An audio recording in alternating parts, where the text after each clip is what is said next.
ఎందుకు ఈ హడావుడి గత వారం రోజులు జరిగింది అంటే దానికి ఇప్పుడైనా మీకు ఆన్సర్ దొరికిందని నేను అనుకుంటా ఉన్నా.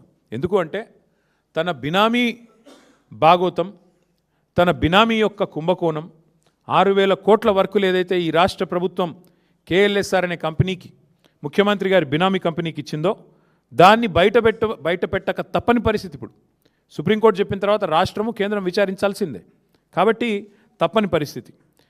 ఇవాళ వాస్తవం ఏంటి అంటే సుప్రీంకోర్టు ఇంకొక మాట కూడా చెప్పింది. CBI or SFIO, serious fraud investigation agency or ED, ఈ 3 ఏజెన్సీల ద్వారా వెంటనే విచారణ జరిపించండి. నేను చదువుతాను, ఒకసారి వినండి.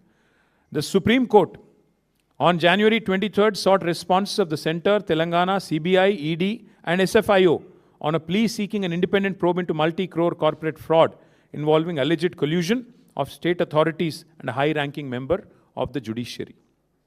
This is a PTI report, not mine.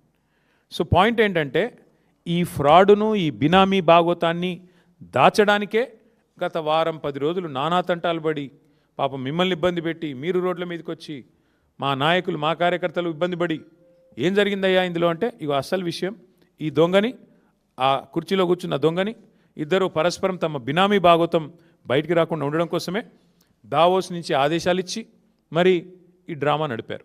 అందుకే ఇప్పుడు ఈ ప్రజల ముందు ఈ విషయాన్ని పారదర్శకంగా మేము ఉంచుతా ఉన్నాం.